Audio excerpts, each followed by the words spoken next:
सत्साई भगत जी। हाँ संजय दास जी सत्साई। सत्साई जी, भगत जी दास एक बात पूछना चाहता था आपसे।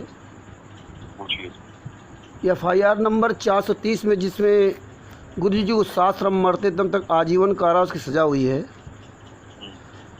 उसके पेज नंबर जो है 88 पर यह दिया गया था कि सीने में दर्द होने के कारण कोर्ट में पेश नहीं हो पाए, लेकिन कोई सबूत वहाँ नहीं दिया गया, अदालत में पेश नहीं किया गया।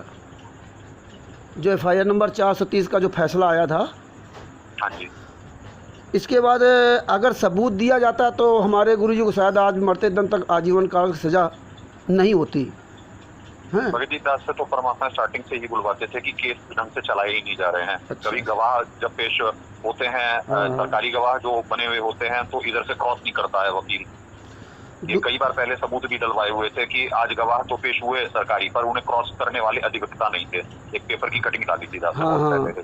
दूसरी बात है, उसके पेज नंबर 84 पर लिखा हुआ कि बाबा रामपाल के अनुयायी जो ब्लैक कैट कमांडो थे, वो कोर्ट में ये साबित कर दिया गया है कि ब्लैक कैट कमांडो संत रामपाल जी महाराज के ही थे, जिन्होंने ईंटें पत्थर चलाए और गुरु जी संत रामपाल कानून को संत रामपाल जी महाराज ने ब्लैक कैट कमांडो ने अपने हाथों में लिया और ईंटें पत्थर चला करके मतलब जो है कानून को ठेका दिखाया। और आज और वो कोर्ट में हो सकता है कि जो ये जो जेल में थे जितने भी, ये सारे लिख करके दे दिए हों जी हाँ हम इनके कहने पे ऐसा करें। तो भगत जी उस समय तो सबको पता था कि संत रामपाल जी महाराज के नाम से ही बरवाला कांड के अंदर जो है 18 नवंबर 2014 को सब उन्हीं के नाम से बन रहे थे। उस समय तो किसी को पता ही नहीं था, है ना। अरे उसके बाद जेल में जब ये हुआ, जेल में तो फिर सब RSS का पूरा तरीके से पोल पट्टी थोड़ी ना किसी को मालूम थी। वो तो किसी को नहीं पता थी, 2015 तक नहीं पता था बारे में कि RSS इतना छुपा हुआ आस्तीन है। जब जेल में अंदर फंस गए 900 कैदी भी, और ये तो ब्लैकमेल कर लिए, अपने अपने लोगों की जमानत लगवा दी ये। और क्या कहते हैं, इन जो गरीब थे और ये थे, इनकी नहीं लग रही थी। इन लोगों ने तो अपने हिसाब से जो मर्जी स्टेटमेंट देना, जो मर्जी वो करना, अपने अपने निकल गए थे। तो बाकी जो बचे हुए थे तो उन लोगों से हो सकता है ये करवा लिए और गवाह बना लिए हो, तभी तो निकले हैं ना सब। बाकी सब निकले कैसे हैं? हाँ वो तो नहीं, वो तो कोई पर्सनल बॉन्ड पे उनकी जमानत हुई है काफी लोगों की। नहीं, पर्सनल बॉन्ड पे हुई है जमानत। हाँ, दास कह रहे हैं कि जो जब एक आया था कि आरोप साबित कुछ वो हुआ था, तो साहब ने और 42 लोगों ने साइन नहीं करे थे उस पर्चे पे। हाँ। और बाकी सबने साइन कर दिए, तो वो क्यों था? खेमेबाजी। जिसपे साहब ने साइन नहीं करे तो उसपे बाकी सब किसी ने नहीं साइन करने चाहिए थे। हाँ, जब वो उसमें आरोपी बनाया गया था तो साहब ने तो मना कर दिया था और बाकी सबने साइन कर दिए थे। मतलब यानी आरोप मान रहे थे वो, बाकी सब। कहने का मतलब यही हुआ ना। जी जी। तो उनको यही बताया ही गया था ना आश्रम के अंदर कि संत रामपाल जी महाराज ने आदेश दिया है। भगत जी ये तो बाद की बातें हैं, 2-3 साल बाद की बातें हैं। 18 में हुई है ना सजा, तो 2018 में हुई है और कांड हुआ है 14 में। तो 15-16 तक अंदर बाहर सब जगह बातें फैल चुकी थी। और उसके बाद जिसकी जैसी मजबूरी होती गई, जो जिस खेमे में जाता गया उस हिसाब से वो अपनी दिखाता गया। अच्छा, 2000 किसी ने बाहर निकलना था, किसी ने तनख्वाह का बाहर लालच दिया गया, किसी को कुछ दिया गया, तो उस हिसाब से हुआ है सब। 2016 के एंड में या 2017 में जब आपने केस लगाया था इच्छा मृत्यु के बारे में, 2016 में लगाया। 2016 के शायद एंड में था ऐसा कुछ, सितंबर में था। हाँ, सितंबर 2016 में जो आपने इच्छा मृत्यु के बारे में केस लगाया था और चंडीगढ़ में आपने प्रेस कॉन्फ्रेंस भी की थी, है ना। तो दास इसमें कहना चाहता कि जिस तरह से संत रामपाल जी महाराज को ब्लैक कैट कमांडो कोर्ट में साबित कर दिया गया कि संत रामपाल जी महाराज ने बनाए, और आप भी ब्लैक कैट कमांडो बने थे, पवन Das ji black cat commando बने थे। अगर बना था वही ब्लैक कैट कमांडो, बाहर निकलने के लिए, बाहर जाने के लिए, वहाँ जो काले कपड़े नहीं पहना होता था उसे बाहर ही नहीं जाने देते थे। तो दास को परमात्मा ने बाहर भेजना था। दास कौन सी कैनशील्ड उठाया हुआ था, कौन सा डंडा लेकर के खड़ा था भाई? तो कौन कह रहा है कि ब्लैक कैट कमांडो? चलो आपके बोलने से थोड़ी ना हो जाता है। नहीं, चलो आप नहीं बने थे, लेकिन आपको तो ये पता हो गया था राष्ट्रीय सेवा समिति के कमांडो हैं, तो आपने 2016 में राष्ट्रीय सेवा समिति के खिलाफ कार्रवाई करनी चाहिए कि ये कमांडो संत रामपाल जी महाराज के नहीं थे, ये इनके थे। उसके आप पढ़े हुए जो परमात्मा डलवाए हैं, वो FIR तो लिखी नहीं थी। सारा सिस्टम टेक ओवर था। टेक ओवर नहीं था।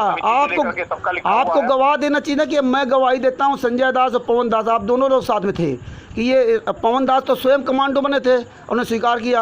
आप दोनों लोगों को ये केस लगाना चाहिए थी कि मैं संजय दास पवन दास गवाह हूँ, ये राष्ट्रीय सेवा सेवा समिति संत रामपाल जी महाराज की नहीं है, ये कमांडो ब्लैक कैट कमांडो राष्ट्रीय सेवा सेवा से बनाया था, संत रामपाल जी महाराज ने बनाया था। अगर आप लोग कोर्ट में गवाही दिए होते और आज भी अगर आप लोग खड़े हो जाओ, आपने कभी भी वही वाली बात है कि कोई जब भी कोई जिसका काला दिल हो ना, वो काला अपनी काले की दिखाए बिना। अरे आप चश्मदीद गवाह हो, सच्चे बन रहे हो। आप 2016 में साथ में नहीं थे, आप चश्मदीद गवाह हो। आपकी बुद्धि साथ में क्या और साथ से तो जो परमात्मा ने लगवाए वो आज तक स्टैंड करवा रहे हैं। अरे उस समय अगर बुद्धि होती ना, उस समय हमको आज भी अगर आज भी अगर आप और पवन और संजय दोनों लोग कोर्ट में आज भी गवाही दे दो कि ये संत रामपाल जी महाराज के कमांडो नहीं थे और आप चश्मदीद गवाह हो और कोर्ट चश्मदीद गवाह मानता है, लेकिन आज तक आप लोगों ने वो काम नहीं किया, ना पवन दास जी ने ना आप संजय दास जी ने, दोनों लोगों ने। तो ये रिकॉर्डिंग जो है वो सब में डाल कर करके अपने आप को अच्छा बनाना। हाँ नहीं, अच्छा नहीं बनाना, ये सबूत है, एविडेंस है। नहीं, ये एविडेंस है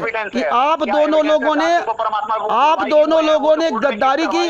और आज उसमें क्या लिखा हुआ है? आज आप लीला देकर आश्रम बना के बैठ गए और पवन दास 21 लाख की गाड़ी से भक्तों से घूम रहा है। दोनों लोग एक दूसरे बुराई करते हो, लेकिन आपने वो काम नहीं किया। तो पहले से कहता है दास अधिकारी है। हाँ, आपने वो काम नहीं किया। आप कोर्ट में आज तक नहीं गए कि संत रामपाल जी महाराज पक्ष में बताते जा कि मैं गवाह हूँ, मैं बरवाला कांड का साक्षी गवाह हूँ। संजय दास हुआ है क्या हुआ? अरे FIR करते ना आपने FIR कहाँ की है?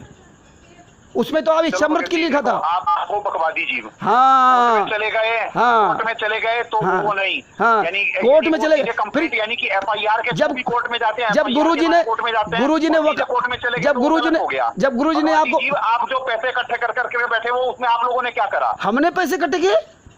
अरे वो जो समिति बना कर करके बैठे हुए, अरे हमने कोई माई कलाल, कोई माई इकट्ठे करे हो। आप तो गुरु, आप तो गुरु बन गए ना। कोई एक भी भगत कह दे कि रामचंद्र ने 1 रुपया लिया है, कोई भी एक कह दे कि, अरे सुन लो, हाँ एक मिनट, आश्रम में नहीं थे क्या? हम आश्रम में क्यों नहीं जाकर के गवाही? आपके पास वकील नहीं है, क्यों नहीं केस करे? क्या? अरे हम तो थे नहीं आश्रम में, हम तो आश्रम में थे ही नहीं। आप तो थे ना, अब उल्टी बात करोगे, अब उल्टी बात करोगे। हम आश्रम में थे ही नहीं ना, आश्रम बना करके आश्रम में थे। तो क्यों आपने क्यों नहीं केस करा? आपको जब दास गलत लगा, हाँ, आपने साथ छोड़ दिया, हाँ, ठीक है? तो आपने क्यों नहीं केस? नहीं, हम पैसा भी है, सब कुछ है, क्यों नहीं केस? हमारे पास कुछ होता तो हम करते। तुम्हें पैसा दिया था और तुम्हें जब वकालतनामा गुरु ने दिया था, जब आपको जब वकालतनामा गुरु जी ने दिया था तो वो केस क्यों बंद हो गया? कौन सा केस बंद? अरे आपने केस तारीख लगी हुई है बकवादी जी। कहाँ तारीख लगी है? आप जैसे झूठों को करने के लिए, अरे झूठे तो आप बताओ, आप गुरु जी के चरणों की सौगंध खाकर बोलो रामचंद्र ने किससे 1 रुपया लिया है? बताओ पूरी दुनिया में कोई जीव मान बढ़ाई 14। अरे आप अभी कह रहे हो ना, आप झूठ क्यों बोलते हो? नहीं पैदे होते, आप झूठ क्यों बोलते हो? कि पवन गलत है, आप झूठ क्यों बोलते हो? अपनी मान बढ़ाई के लिए क्या क्या नहीं करा? हमने क्या किया? आपने संजय दास जी, आपने क्या भाषा सिखाए? क्या? अरे आपने ही संजय से मिलवाया था। आपसे हमारी बात होती थी, आप ही पवन का नंबर देते थे कि पवन के पास पैसे भेज दो। आपने, हम नहीं सब पवन को जानते थे। आप मेरे घर आए थे। तो निकम्मे, हाँ, उसके बाद दास से ही तो निकम्मे तो आप हो ना, निकम्मे तो आप हो ना, निकम्मे तो आप हो। आज गुरुजी को जेल में और आप लोग मौज कर ऐसी कर रहे, दोनों लोग पेट निकाले घूम रहे हराम खाते हुए, और गुरुजी वहाँ जेल में यातना से रहे। अगर आप गवाही देते दोनों लोग, तेरी हो गई रिकॉर्डिंग। हाँ तो रिकॉर्डिंग तो होगी कुछ दिन में ना, कुछ दिन में सबका रिजल्ट आने वाला है। अरे रिजल्ट तो सामने ना, गुरु बन के बैठ गया ना, गुरु बन के बैठ गया ना। हाँ, और पवन और रामचंद्र में कोई अंतर नहीं है। अरे कोई माई कलाल आज तक साबित नहीं कर रहा है रामचंद्र ने 1 रुपया किसे लिया है, और तुम्हें सबको साबित कर रहा हूँ। अपनी मान बढ़ाई के लिए तुम्हारी तरह संगत को तुमने बीच में, अरे मेहनत करके खाता हूँ गाड़ी, तुम्हारी तरह हराम के नहीं खाता हूँ। तुम्हारी तरह बच्चों को छोड़ के भाग नहीं जाता, आश्रम बना लिया। हम घर में बच्चों को पालन पोषण करता हूँ परमेश्वर ज्ञान आधार से। तुम्हारी तरह हराम का नहीं खाता हूँ। बच्चों को छोड़ दिया वहाँ मरने के लिए, फिर शादी क्यों की थी? बच्चे पैदा करके छोड़ दिया और हराम का खा रहा हुआ। निकम्मी आत्मा तेरे से हम मेहनत करके खाता हूँ, तेरे तरह हराम की नहीं खाता हूँ। दूसरे के पैसे से नहीं पलता हूँ। तुम पवन और मैंने मेहनत करके खाता हूँ। अब वक्त आ गया है ना। हाँ, अरे वक्त तुम्हारा इसीलिए आ गया, वक्त तुम्हारा इसीलिए है। रामचंद्र का वक्त क्या आएगा? रामचंद्र ने किसी यात्री ने बेईमानी की, न ठगी की। और अगर इतने हो तो कोई माइकलाल साबित कर दे 1 रुपया कि रामचंद्र ठगी किया है, कोई साबित कर दे। अरे हाँ, कोई साबित कर दे। और झूठ बोलने तो तुम्हारा ठेका ले लिया, करे हैं वो सबका सामने आएगा। कोई साबित कर दे माइकलाल पूरी दुनिया में। ये रामचंद्र कैसा है जिसको कोई साबित नहीं कर सकता। और तुम जैसे दोगले लोग जो सबूत संगत को देता वो सबूत पैसे खा कर बैठ गए वहां पे। पवन ने रामचंद्र को गलत बोल दिया, तब पवन गलत हो गया। अरे हमें थोड़ी गलत बोला है, हमें उसने गलत नहीं बोला। रणजीत दाजी के पैसे थे, रणजीत दाजी के पैसे बोला है, हमें क्या गलत बोला है? हमने तो तुम्हारा गलत देखा, तुम्हारा विरोध किया। हमने तो उस संगत को बचाया जो यानी गलत दिशा में ऑलरेडी थी। भटका दिया। तुम नीचों ने, तुम दोनों नीचों ने, पवन तक संजय ने, तुम जैसे गद्दारों ने मेरठ में जाकर के ना सत्यानाश किया। मेरठ में तुम गद्दारों ने सत्यानाश किया। मेरठ वाले ऐसा नहीं करते थे, मेरठ वाले ऐसा नहीं करते थे। तुम पवन संजय दोनों गद्दारों ने जाकर के मेरठ में सर्वनाश कर दिया। वहां जाकर के ज्योति जलवा करके ऐसी तैसी करवा दी। और तुम गद्दार अगर कोर्ट में बयान दिए होते तो आज मेरे गुरुजी जेल से बाहर होते। नालायकों, ये सुन लो अच्छी तरह से। 1992 में हर्षद मेहता कांड हुआ था, शेयर का घोटाला सबसे बड़ा घोटाला था। और हर्षद मेहता ने FIR कर दी थी। उस समय के प्रधानमंत्री थे नरसिंह राव जी, उनके खिलाफ FIR कर दी थी कि मैंने 50 लाख या 80 लाख कुछ उनको घूस दिया है इस कांड को दबाने के लिए।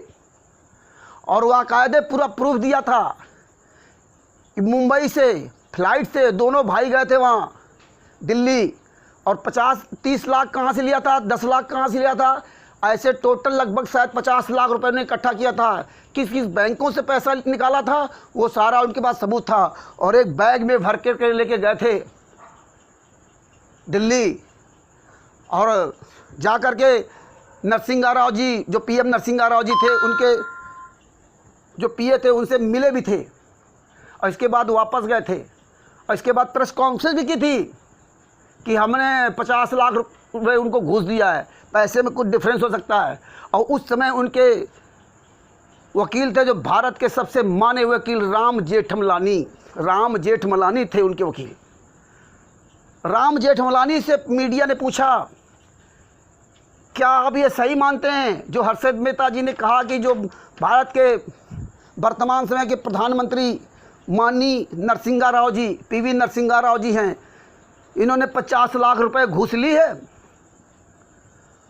तो राम जेठमलानी जो भारत के उस समय भारत के सबसे टॉप वकील थे, उन्होंने स्वयं कहा था कि हाँ, मैं कोर्ट में साबित करूंगा, हमारे पास सबूत हैं। कोर्ट में वर्तमान के प्रधानमंत्री माननीय PV नरसिंह राव जी को दोषी साबित करने के लिए हमारे पास पर्याप्त सबूत हैं। नरसिंह राव जी को, PV नरसिंह राव जी जो प्रधानमंत्री देश के थे, उनको भी सफाई देनी पड़ी थी। आज भी वो केस संदिग्ध में है। इसी तरह आज भी अगर ये पवन ठग और संजय ठग दोनों गद्दार आज भी कोर्ट में अगर पेश हो जाएं, आज भी अगर अपना बयान दे दें कि मैं चश्मदीद गवाह हूँ बरवाला आश्रम के अंदर का, ये राष्ट्रीय सेवा समिति संतराम पाल जी महाराज ने नहीं बनाई है, बल्कि राष्ट्रीय सेवा समिति महेंद्र बगोड़ा या जिसके लिए संतराम पाल जी महाराज ने बोला उन्होंने बनाई है। तो आज भी हमारे गुरुजी पर ना देशद्रोह का केस लगेगा और कल गुरुजी मेरे जेल से बाहर आ जाएंगे। कोर्ट को सबूत चाहिए। सीने में दर्द गुरुजी का था, कोई सबूत नहीं। ये ब्लैक कैट कमांडो संत रामपाल जी महाराज थे, पूरा वहाँ प्रूव कर दिया गया। और ये गद्दार लोग बाहर कहते हैं कि हम राष्ट्रीय सेवा समिति गुरुजी की थी नहीं, और अंदर वही नहीं गवाही देने जाते हैं जहाँ गवाही देने से हमारे गुरुजी को जमानत मिल सकती थी। आज ही संजय दास फ़ोन काट के भाग गया। ये बेशरम झूठे लोग मुझ रामचंद्र दास पे आरोप लगा रहा इसको शर्म भी नहीं लगती झूठ बोलते हुए। ये 1 रुपये कोई आदमी आरोप नहीं लगा सकता, 1 रुपये कोई पूरी दुनिया में। परमेश्वर ने इसी साबित किया। ये झूठ बोल रहा, ये गुरु बन गया, इसको शर्म नहीं आती संजय दास को। आज भी ये अगर कोर्ट में पेश हो जाए, किसी डीजीपी अधिकारी के पास पेश हो जाए, अपनी बात कह दे, तो आज भी गुरुजी मेरे जेल से बाहर आ जाएंगे तुरंत, और ये देशद्रोह केस और ये सब खत्म हो जाएंगे। मैंने आरएसएस और पवन संजय ये तीनों गद्दार एक हैं। मैंने आरएसएस जो ये नाटक कर रहा है, यहाँ एफआईआर वहाँ एफआईआर, ये एफआईआर वो एफआईआर कुछ नहीं करना इनको, ये केवल नाटक कर रहे हैं। ये तीनों मिलकर के नाटक कर रहे हैं। क्यों नाटक कर रहे हैं? क्योंकि अगर मैंने आरएसएस ने तो स्वयं राष्ट्रीय सेवा समिति बनाई थी, स्वयं काले कमांडो बनाए थे संत रामपाल जी महाराज के नाम से। अगर जो संत रामपाल जी महाराज के उस केसों में गवाही देने जाते हैं, अगर ये राष्ट्रीय सेवा सेवक या महन भगोड़ा या गुरुजी की बेटी अंजू मंजू अनवारो माई आदि आदि अमित दास, अगर ये लोग उन गवाहों के द्वारा कोर्ट में अगर केवल ये सिर्फ बुलवा दे जज साहब के सामने कि देखो ये पवन ठग जयपुर वाला स्वीकार करता कि मैं बैक कमांडो बना था, मैं खुद ट्रेनिंग देता था 60 कमांडो को, मैं सीनियर कमांडो था, वहाँ पर सरदार था, शील्ड मुझे प्राप्त थी, ईंटें पत्थर हमने चलाए, पुलिस वालों ने मेरे पर चलाए, स्वयं कबूल कर रहा। अगर ये मैंने आरएसएस कोर्ट में जाने वाले भक्तों को, तारीफ जाने वाले भक्तों से ये बुलवा दे कोर्ट में, तो भी कोर्ट आज ही इन दोनों को खींच लेगा, पवन और संजय को तुरंत संज्ञान में ले लेगा, इनको पेश होना पड़ेगा। तो भगत भाइयों, ये देख लो, जिस गद्दार पवन ठग और संजय ठग मैंने आरएसएस की तलवे चाट रहे हो, या जिन मूर्खों ने पवन ठग से हट करके या संजय ठग से हट करके अच्छा काम किया था, लेकिन जो मैंने आरएसएस के चुंगल में जाकर के नाम शुद्ध करा लिया, आप लोग जीवन भर ऐसे धक्के खाते रहोगे। आप एक फुटबॉल की तरह हो, तुम्हें जो मर्जी आएगा किक मारेगा, तुम्हारा ज्ञान तो जगत की भी तरह नहीं है। भगत को छोड़ दो, धिक्कार है तुम जैसे लोगों को। एफआईआर नंबर 429 की फाइल पूरी दुनिया को भेजी गई, एक से पढ़े लिखे लोग, पैसे वाले लोग फाइल को निगलेक्ट कर दिया। इन काल के दूतों के चुंगल फंसे, आराम से लूट खा रहे हराम खोर लोग। धिक्कार है तुम जैसे लोगों को। अगर दूसरे धर्मगुरुओं में इस तरह से पवन ठग और संजय ठग की तरह ये साबित हो जाता कि ये गद्दार लोग चश्मदीद गवाह हैं, तो वो पूरी भगत मंडली, मतलब उस गुरु के पूरे शिष्य इन गद्दारों को पकड़ के रातों रात कोर्ट में हाजिर करते कि ये दोनों गद्दार ये बता नहीं रहे हैं, अपने गुरु जी को फंसा रहे हैं, इनको अपने गुरु के लिए कोई हमदर्दी नहीं है, ये बाहर केवल लच्छेदार भाषण में लूट रहे हैं, पकड़ के अंदर ठूस देते हैं वहाँ कोर्ट में जाकर के।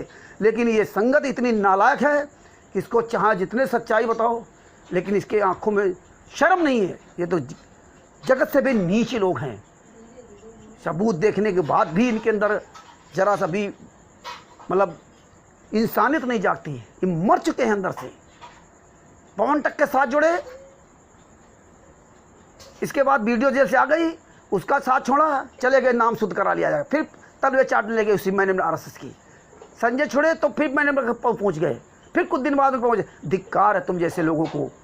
21वीं सदी के आप पढ़े लिखे लोग हो। अरे डूब मरो चुल्लू भर पानी में। तुम्हारे गुरुजी ने पूरी दुनिया के सामने क्या कहा था? राष्ट्रीय सेवा से मेरी नहीं है। गुरुजी ने वीडियो में क्या कहा था? आश्रम में गलत काम हुए हमने नहीं किए। गुरुजी ने क्या कहा था सत्संग में कि मेरे रहते हुए आश्रम के अंदर एक महिला के द्वारा नाम दीक्षा दिलवाई गई थी और कहा गया था गुरुजी को मत बताना, नहीं नाराज हो जाएंगे। अगर मैं किसी को नाम दीक्षा देने का आदेश दूंगा और मुझसे पूछोगे तो क्या मैं नाराज हो जाऊंगा? सबको दिए, लेकिन किसी के आंख में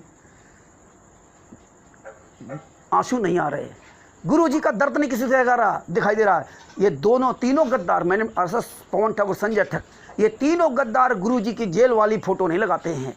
इन तीनों गद्दारों के साथ चलने वाले नालायक लोग जो सात संगति या अन्य संजय ठग वाले, संस्कृत पंथ या जो भी है मैंने आरएसएस वाले, ये तीनों लोग गुरुजी की वो फोटो पसंद नहीं करते जो जेल में गुरुजी की जो गरीबी वाली फोटो है, कम गरीबी नहीं, एकदम दुबले पतले कमज़ोर वाली फ़ोटो है।